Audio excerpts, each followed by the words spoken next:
خلفائے راشدین جو ہیں ان میں آپ 4 شامل کرتے ہیں، 5 شامل کرتے ہیں حضرت امام حسن کو؟ ہاں، امام حسن کا نام اس لیے شامل نام بولا نہیں جاتا ورنہ خلیفہ راشد ہیں، کیونکہ جو حدیث سفینہ ہے نا ابو داؤد ترمذی کے اندر کہ خلافت میرے بعد 30 سال رہے گی، اس میں وہ کہتے ہیں گن ابو بکر کے 2 سال، عمر کے 10 سال، عثمان کے 12 اور علی کے 6۔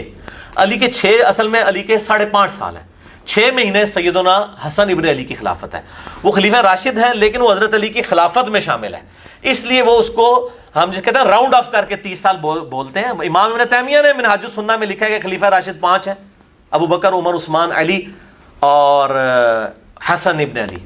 اچھا ٹھیک ہے، وہ بھی مانتے ہیں، اور انہوں نے لکھا ہے باقاعدہ نہ ہم معاویہ کو خلیفہ راشد مانتے ہیں اور نہ یزید کو، یہ اسلام کے بادشاہ تھے۔ یہ تو اہل سنت کا متفقہ مسئلہ ہے، خلیفہ راشد نہیں ہے، خلیفہ راشد وہی ہیں۔ تو حسن ابن علی بھی خلیفہ راشد ہیں، یا اس کے بعد کوئی جھلک نظر آئی ہے تو عمر بن عبدالعزیز ہے۔ ٹھیک ہے، اچھا یہ باقی 12 خلفاء پورے ہوں گے قیامت تک۔ یہ شروع میں 12 خلفاء لیتے ہیں، میں نے وہ مسئلہ 102 میں بتایا کہ یہ قیامت تک 12 خلفاء پورے ہونے ہیں، اور 12ویں خلیفہ امام محمد مہدی ہوں گے ہاں انشاءاللہ تعالی رضی اللہ تعالیٰ عنہ علیہ السلام۔ حضرت عثمان غنی رضی اللہ تعالیٰ عنہ کی جو شہادت ہوئی ہے تو اس کے متعلق ایک مفتی اسحاق صاحب ہوتے تھے فیصل آباد والے، وہ بھی اور شیعہ حضرات بھی اکثر و بیشتر یہ بات کرتے ہیں، وہ کہتے ہیں جی اس میں اہل سنت یہ بات کر دیتے ہیں کہ جی مرتدین تھے، یہ تھے، جبکہ وہ کہتے ہیں وہ صحابہ تھے۔ تو اس پہ تھوڑی سی روشنی ڈالیں کہ یہ ایکسٹریم باتیں ہیں دونوں۔ یہ جی بالکل پنڈورا باکس کھل جائے گا۔ مولانا اسحاق صاحب کے حوالے سے میں ایک بات عرض کر دوں کہ میں نے غدیر خم کی حدیث پہ 156 مسئلہ ریکارڈ کرایا، اس پہ کئی لوگوں نے کمنٹس کیا جی آپ نے پوری دنیا میں اہل حدیث علماء کو چیلنج کیا ہے کہ کسی نے ویڈیو میں کبھی غدیر خم بیان نہیں کیا ہے، تو مولانا اسحاق صاحب کرتے رہے۔ تو بھائی مولانا اسحاق صاحب کو تو اہل حدیث نے مردود کر کے نکال دیا تھا اپنے فہم کے مطابق، لہٰذا اہل حدیث ان کو آن ہی نہیں کرتے۔ میں ان اہل حدیث علماء کی بات کروں جن کو اہل حدیث آن کرتے ہیں کہ میرے میدان عمل میں اترنے سے پہلے کبھی انہوں نے غدیر خم کی حدیث بیان کی ہو۔ چیلنج ہے، چیلنج۔ تو اکثر کو پتہ ہی نہیں، میں کئی فاروق تحصیل لوگوں سے پوچھوں ان کو پتہ ہی نہیں ہے، اور تعریف کی ہے انہوں نے، اہل حدیث علماء نے اپنی کتابوں میں تعریف کر دی ہے کہ قرآن اور اہل بیت کو قرآن و سنت لکھ دی ہے، ٹھیک ہے، کسی نے آدھی حدیث لکھ دی ہے، میں نے مسئلہ 156 ریکارڈ کروا دیا ہے۔ سلفی یعنی اہل حدیث علماء کی غدیر خم کی حدیث میں تحریف کے اوپر پورا لیکچر میں نے 1.5 گھنٹے کا ریکارڈ کروا دیا۔ اب رہا یہ سیدنا عثمان غنی رضی اللہ تعالیٰ عنہ علیہ السلام کے قتل کا معاملہ، تو یہ بات تو ٹھیک ہے کہ ان کے خلاف جو ایک مہم کھڑی ہوئی تھی نا، وہ تو ان کے گورنروں کی وجہ سے ہوئی تھی۔ صحیح مسلم میں آتا ہے ولید بن عقبہ نے شراب پی کے نماز پڑھائی، اور اس وقت جو ہے وہ وہاں پہ لوگ خلاف ہو گئے، انہوں نے اس کو معزول کر دیا، مینجمنٹ اس وقت سے کمزور ہونا شروع ہو گئی، اور بعد میں ان کے خلاف تحریک چلنا شروع ہوئی۔ ظاہر ہے اس میں صحابہ تابعین سب شامل تھے، اور عبداللہ بن سبا کے اوپر ڈالتے ہیں بھائی عبداللہ بن سبا مسجد نبی میں نمازیں پڑھا رہا تھا، بخاری میں آتا ہے 695 نمبر حدیث کہ انہی باغیوں کے پیچھے نمازیں پڑھو حضرت عثمان کہتے ہیں جب ان کو محصور کر لیا گیا۔ تو یہ ابھی جھوٹ بولتے ہیں، عبداللہ بن سبا بعد میں آیا ہے، اس کا اس کے ساتھ تعلق نہیں ہے۔ تو وہ بیسیکلی صحابہ کرام میں اختلاف ہوا، اس میں بالکل ٹھیک ہے، صحابہ بھی اس میں شامل تھے، کوئی شک نہیں ہے، لیکن حضرت عثمان خلیفہ راشد تھے۔ خلیفہ اور ملک میں فرق دیکھیں، خلیفہ کے خلاف پروٹیسٹ ہوتا ہے، وہ اپنے حق کے لیے تلوار بھی نہیں اٹھاتا، وہ کسی کو پتہ ہی نہیں تھا کہ اس لیول تک کچھ جذباتی لوگ ہیں جو ان کو شہید بھی کر دیں گے، بیچ میں ایسے گھسے ہوئے ہیں۔ البتہ شہید کس نے کیا یہ کسی کو نہیں پتا۔ محمد بن ابی بکر، حضرت ابو بکر کا بیٹا بھی شامل تھا اس میں سرغنا کے طور پر، اور اس حوالے سے میں آپ کو بتاؤں یہ مصنف ابن ابی شیبہ یہ احادیث اور آثار کا سب سے بڑا مجموعہ ہے جی اہل سنت کا، اس سے بڑی کوئی کتاب نہیں، 38,000 تقریباً 38 سے 39,000 اردو میں پہلی دفعہ یہ شائع ہو چکا ہے۔ یہ اس کی آخری جلد ہے، اس کا آخری چیپٹر ہے ہی جنگ جمل، نہروان اور صفین پہ۔ یہ کہتے ہیں نہیں مشاجرات ڈسکس نہیں کرنے چاہیے۔ امام ابن ابی شیبہ المتوفیٰ 235 ہجری جو بخاری اور مسلم کے استاد ہیں، اور صحیح مسلم میں 1500 حدیثیں اس شخص سے ہیں امام ابن ابی شیبہ سے، 20% صحیح مسلم کا اس نے روایت کیا ہے، امام مسلم کے استاد ہیں، بخاری میں بھی حدیثیں موجود ہیں۔ انہوں نے جنگ جمل، نہروان اور صفین کے اوپر پورے چیپٹر بند ہیں، تقریباً 200 کے قریب روایات لے کے آئے ہیں اس کے اندر۔ اس سے پہلے حضرت عثمان والا چیپٹر موجود ہے کہ ان کی شہادت کیسے ہوئی، آپ پڑھ کے دیکھ لیں تو اس میں آپ کو سارا چٹا بٹا کھل جائے گا کہ کیا ہوا ہے سارے کا سارا معاملہ۔ تو پھر مطلب ابتدا پہ تو ظاہر اختلاف رائے انہی کی وجہ سے ہوا، لیکن بعد میں حضرت عمار بن یاسر بہت خلاف تھے اس طرح کی چیزوں میں، ان کی کچھ پالیسیز کی وجہ سے، اور بس وہی ہونا تھا جو بخاری اور مسلم میں حدیث ہے کہ میری امت اور فتنوں کے درمیان دروازہ عمر ہے، جب عمر کو شہید کر دیا جائے گا فتنے شروع ہو جائیں گے۔ حضرت عمر کے بعد مینجمنٹ کمزور ہوگی، اور وہ ابو داؤد میں حدیث بڑی خطرناک ہے شاہ جی، ابو داؤد کی ایک روایت 4656 کہ ایک یہودی عیسائی عالم دین کو بلایا گیا حضرت عمر کے پاس، صحیح سند کے ساتھ ہے، دارالاسلام والوں نے اس کی تخریج بھی کی ہے شیخ زبیر علی زئی صاحب کی. 4656. 4646 جو ہے وہ حدیث سفینہ ہے 30 سال خلافت والی, اور یہ 4656 ہے. میں نے یاد رکھا یہ 10 ایڈ کر کے آتی ہے. آپ نے پوچھا اس یہودی عالم سے کہ بتا تیری کتابوں میں میرے بارے میں کیا لکھا ہے. انہوں نے کہا تو آہنی دیوار ہے. جو نبی صلی اللہ علیہ وسلم نے فرمایا میری امت اور فتنوں کے درمیان دروازہ عمر ہے. ان کا بتا میرے بعد جو خلیفہ بنے گا, ان کا خلیفہ تو نیک ہوگا لیکن اس میں ایک کمزوری ہوگی, وہ اپنے رشتہ داروں کو نوازے گا. تو حضرت عمر کی زبان سے 3 دفعہ نکلا خدا عثمان پر رحم کرے, خدا عثمان پر رحم کرے, خدا عثمان پر رحم کرے. یعنی حضرت عمر یہ مطلب ان کو یا آپ کرامت کہہ لیں یا ان کا ایک ویژن تھا, ان کے ذہن میں تو تھا نا میں نے کون سی کمیٹی بنانی ہے, تو ان کا یہ. پھر کہا اس کے بعد خلیفہ نیک ہوگا لیکن لوہے کا محل ہوگا.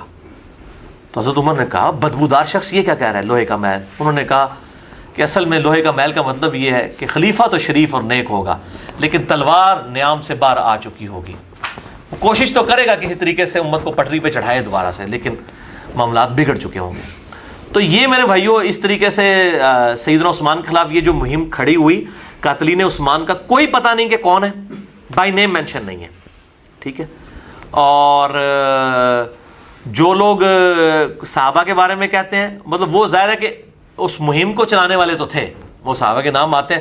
وہ مولانا اسحاق صاحب کو اپنی طرف سے تو نہیں کہہ رہے, ابن کثیر نے بھی لکھا ہے, اسی طریقے سے اسود الغابہ میں موجود ہے اور الصابہ میں موجود ہے, اور کتابوں کے اندر اہل سنت کی جو تاریخی کتابیں ہیں خلفائے راشدین کے اوپر باقی اصحاب کے اوپر, اس میں یہ چیزیں موجود ہیں.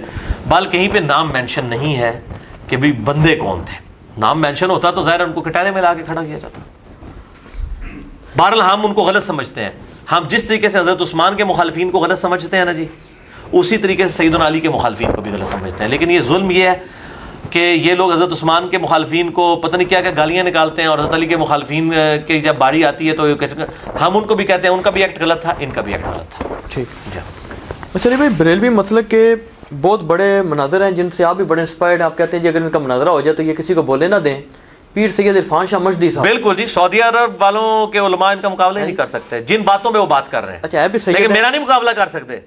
میں پمفلٹ لکھے انہوں نے گستاخانہ عبارتاں دا جیل آئے سن, وہ کہتے علی نہ چھیڑیو, وہ پمفلٹ انہوں نے پڑھ لینا چشتی رسول اللہ, انہیں کہ انہوں چھیڑو گے تو وام نو دسے گا. تو میرے پمفلٹ اندر ان پیروی کا انجام جو ہے نا وہ نہیں مجدی صاحب دے سکے. اچھا, اس میں علی بھائی ان کا ایک میں لیکچر سن رہا تھا ابھی پچھلے دنوں, اسی کی کلپ کی تیاری کے لیے تھوڑا سا سوال جواب کی. اس میں وہ بیان کرتے ہیں, وہ کہتے ہیں جی کہ حضرت امیر معاویہ علیہ السلام جو تھے, اگر وہ حضرت علی علیہ السلام سے اختلاف ان کی ذات کی وجہ سے کریں تو پھر تو یہ آپ چلو حدیث ان پہ فٹ کرتے رہیں. اب وہ کہتے ہیں جی مسئلہ یہ ہے کہ حضرت علی علیہ السلام کی ایک ذاتی شخصیت تو نہیں ہے, وہ ایک منصب پہ فائز تھے. تو وہ فرماتے ہیں کہ یہ اگر ان سے مطالبہ حضرت عائشہ رضی اللہ عنہا نے کیا, حضرت اللہ, حضرت زبیر رضی اللہ عنہ نے کیا, حضرت امیر معاویہ رضی اللہ عنہ نے کیا, تو کس میں کیا ناجائز بات ہے؟ کوئی ناجائز بات نہیں ہے. مطالبے پہ تو ہمیں اختلاف ہی نہیں ہے, یہ تو اختلاف ہی نہیں ہے. یہی تو مولوی روند ڈال دیتا ہے نا, بات کا رخ ہی بدل دیتا ہے. بات کچھ اور ہو رہی ہے, پھر اینالوجی بنانا شروع کر دیتے ہیں کہ جی وہ دیکھیں یزید نے اپنے دور میں حسین کے قاتلین سے بدلہ نہیں لیا تو حضرت علی نے لیا. بھائی حضرت حسین یزید کے دور میں شہید ہوئے تھے, حضرت عثمان حضرت علی کے دور میں شہید نہیں ہوئے. Point to be noted. دیکھو کیسی انالوجی بناتے ہیں. حضرت علی کے دور میں سیدنا عثمان شہید ہوئے ہیں, وہ تو پہلے شہید ہوئے ہیں, جبکہ یزید کے دور میں حضرت حسین شہید ہوئے ہیں. کتنی یہ روند مارتے ہیں, یہاں بھی یہ روند مار رہے ہیں, یہ ناسبی جتنے یہ روند مارتے ہیں. مسئلہ یہ اختلاف ہی نہیں ہے کہ ان کو, اختلاف یہ ہے کہ پارٹی بنا کے جتھا بنا کر خلیفہ راشد کے خلاف فوج بنا کے لڑنے کے لیے آمادہ ہو جانا. یہ ہے اصل میں جو نبی صلی اللہ علیہ وسلم کی حدیث ہے کہ تم میرے بعد بہت اختلاف دیکھو گے. ابو داؤد میں ہے, ترمذی میں ہے, نسائی میں ہے, ابن ماجہ میں ہے کہ آپ صلی اللہ علیہ وسلم نے فرمایا, مشکات میں 165 نمبر ہے, ابو داؤد میں 4607, ترمذی 2676, ابن ماجہ میں 42, میرے بعد بہت اختلاف دیکھو گے. اور اس وقت علیکم بسنتی و سنت الخلفاء الراشدین المہدیین, تم پر میری سنت اور میرے خلفاء راشدین کی سنت لازم ہے. اور دین میں بدعتوں سے بچنا, ہر بدعت گمراہی ہے اور ہر گمراہی دوزخ میں لے جانے والی ہے. سنن نسائی میں الفاظ موجود ہیں. یہ تو ہے ہی خلفاء راشدین کے بارے میں کہ ان کے مخالفین بدعت پہ ہوں گے. یہ حدیث کو آ کے نعوذ باللہ پنکچر کر دیتے ہیں حضرت عثمان تک آ کے. وہاں آپ باغیوں کے اوپر بات کریں, کہتے ہیں ہاں جی علیکم بسنتی, یہ بدعتی ہیں. تو جو حضرت علی کے خلاف کھڑے ہوئے ہیں, صرف قصاص کا معاملہ ہوتا نا, اس پہ کوئی اختلاف نہیں ہے. ہم بھی کہتے ہیں, بلکہ حضرت علی سے بڑھ کے کسی کو قصاص تھا کی فکر تھی. حضرت علی تو خلیفہ ہی نہیں تھے بن رہے, انہوں نے کہا معاملہ آپ لوگوں نے بگاڑ دیا ہے, میرے گاٹے فٹ کرنے لگے ہو سارا مسئلہ بگاڑ کے. ٹھیک ہے, معاملہ تو فٹ بگڑ چکا تھا بنو امیہ کے گورنروں کی وجہ سے. ٹھیک ہے, تو وہ مسئلہ یہ نہیں تھا, ایشو یہ نہیں تھا. اصل ایشو یہ ہے میرے بھائیوں کہ جو جتھا بنایا گیا نا, جو آج یہاں پہ پاکستان میں بھی کہہ رہے ہیں کہ جی کوئی پرائیویٹائز نہ کرے جہاد کو اور اپنا جتھا بنا کے حکومت سے نہ ٹکرائے, تو جب حضرت علی رضی اللہ تعالیٰ سے قصاص کا مطالبہ تھا تو سیدہ فاطمہ, سیدہ عائشہ رضی اللہ تعالیٰ عنہا علیہ السلام, وہ حضرت علی کے پاس تو آئی نہیں ہے, وہ تو مدینہ شریف میں تھا دارالحکومت.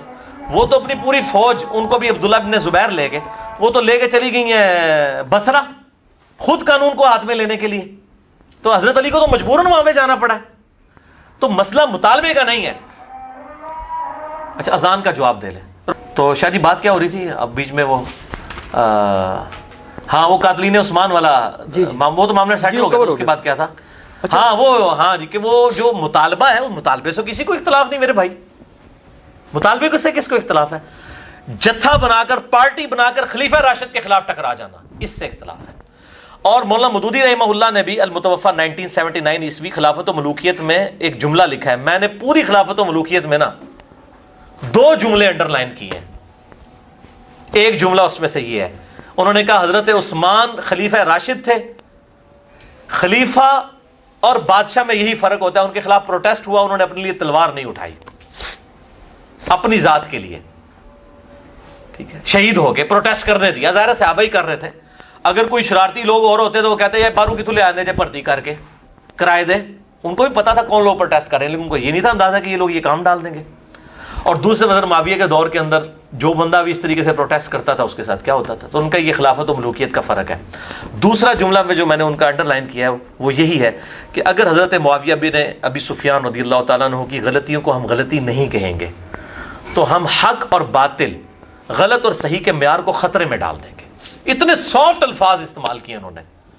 میں کہتا ہوں جی خلافت و ملوکیت سے سافٹ کتاب ہی کوئی نہیں ہے. اور اس کے اندر جو کمزوری تھی ہم نے پوری کر دی ہے اس پمفلٹ کے ذریعے. یہ جو پس منظر لکھتی ہے, یہ زمین میں آپ سمجھ لیں اس کا نیکسچر ہے.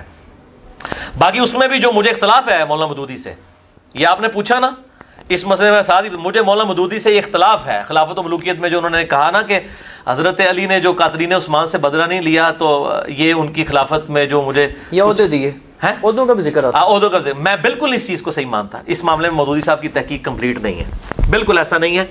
اگر یہ ڈیفینیٹ تھا پھر عہدے کو دینے تھے, انہوں نے سزا لے کر دینی تھی, یہ بالکل غلط بات ہے. حضرت علی کی توثیق ہے, ٹھیک ہے نا, علی سے محبت نہیں رکھے گا مگر مومن, علی سے بغض نہیں رکھے گا مگر منافق. صحیح مسلم 240 نمبر حدیث. علی کی توثیق ہے ہر جنگ میں. آپ دیکھیں حضرت عثمان کے جو معاملات ہیں نا اس میں اس طریقے سے توثیق نہیں آئی ہے جو حضرت علی کی جگہوں پہ توثیق ہے.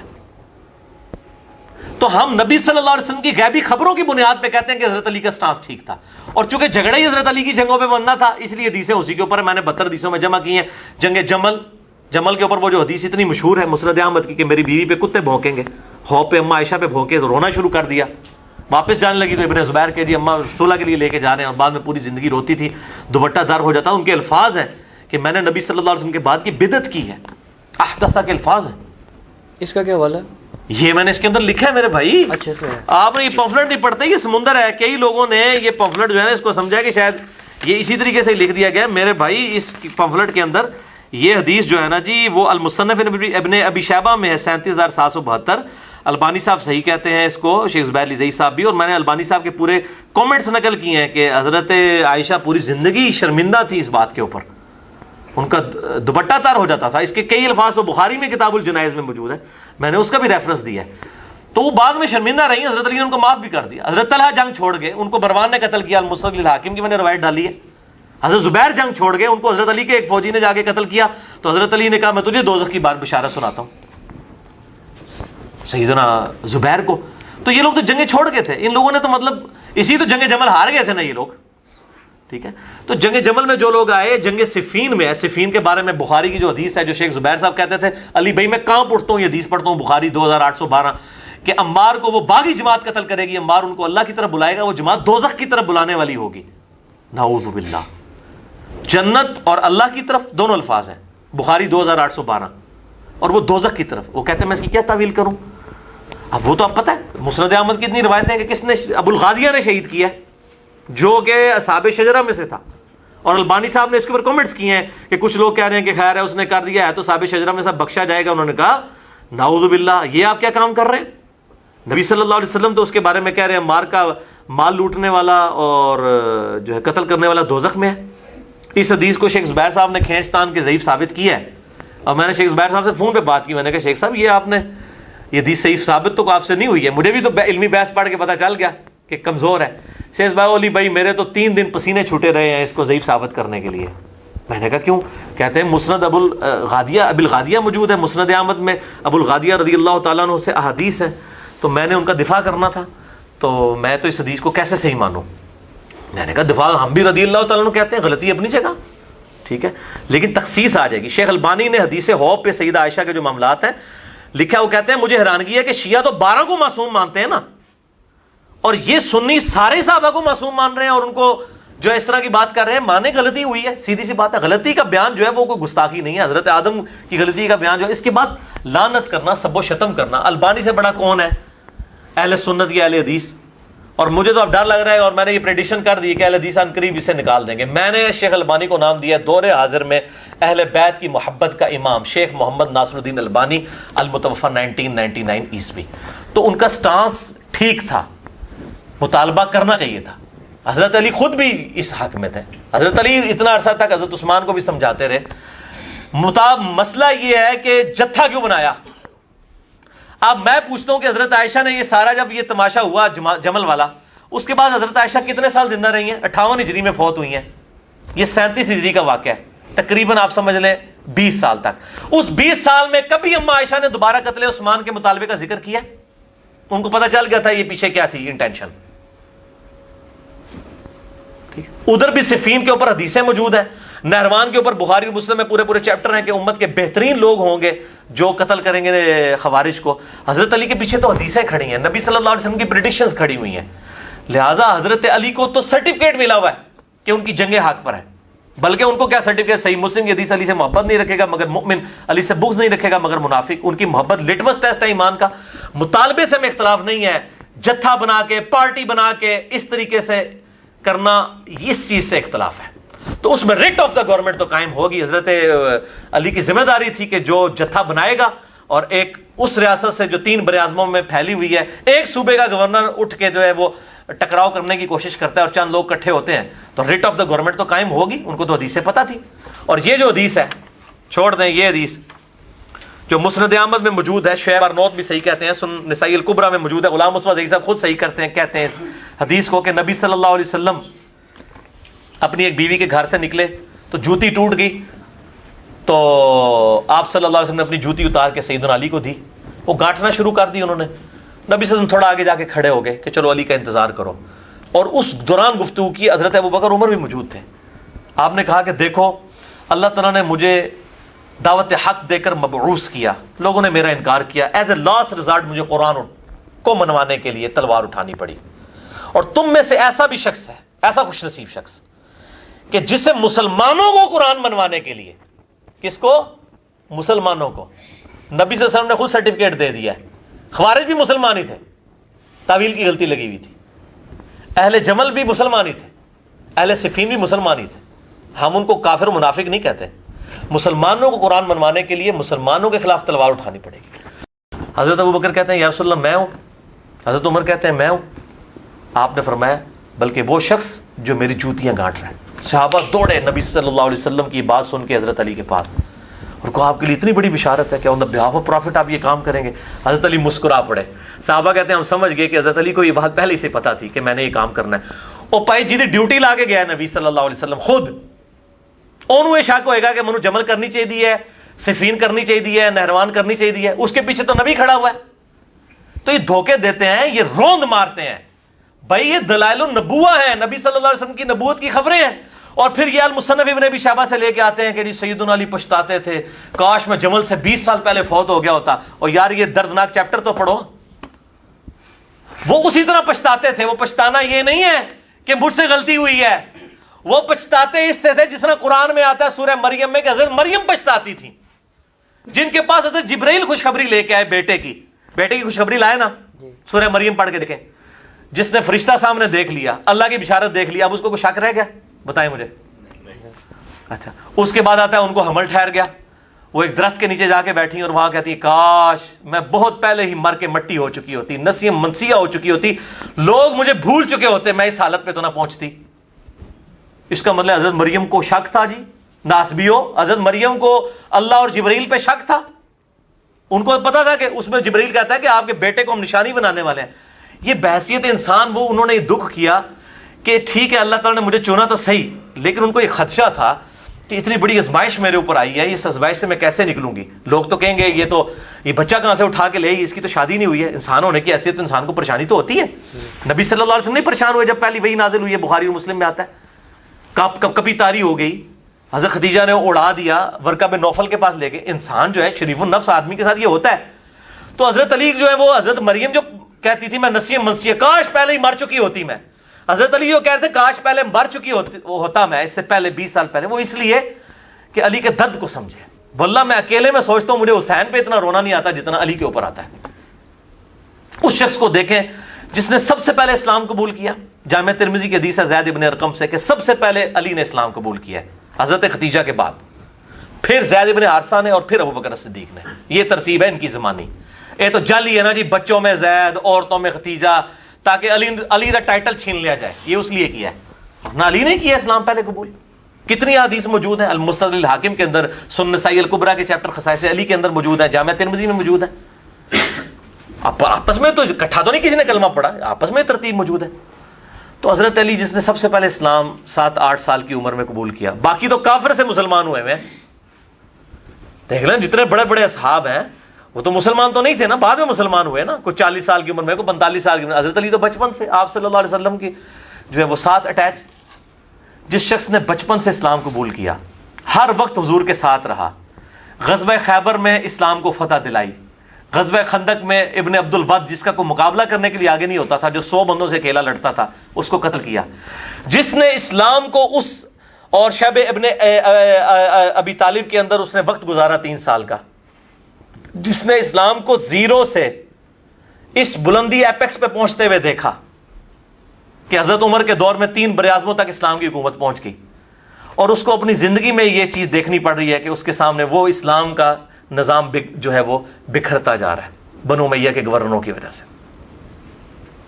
حضرت علی نے بہت کوشش کی ہے. میں نے اس میں روایت ڈالی ہے مستدرک الحاکم سے اور سنن نسائی الکبریٰ کا چیپٹر خصائص علی, اس میں سے کہ نبی صلی اللہ علیہ وسلم فرمایا کہ اے علی, اگلی امتوں میں بدبخت سب سے بڑا وہ تھا جس نے قوم سمود کی اونٹنی کو قتل کیا تھا, اور میری امت کا سب سے بڑا بدبخت وہ ہے جو تجھے قتل کرے گا.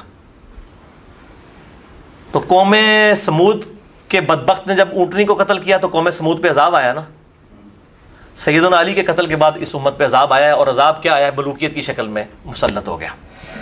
ان لوگوں نے, حضرت علی ایک آخری کوشش تھے کہ کسی طریقے سے ابو بکر اور عمر کی خلافت کو بحال کیا جائے, جس سے سیدنا عثمان کے گورنروں نے سپائل کر دیا تھا. میرے اس پہ پورا لیکچر ہے, مسئلہ number 116A, 116B, 116C, 116D, 116E, کہ کس طریقے سے سپائل ہوئی ہیں یہ چیزیں.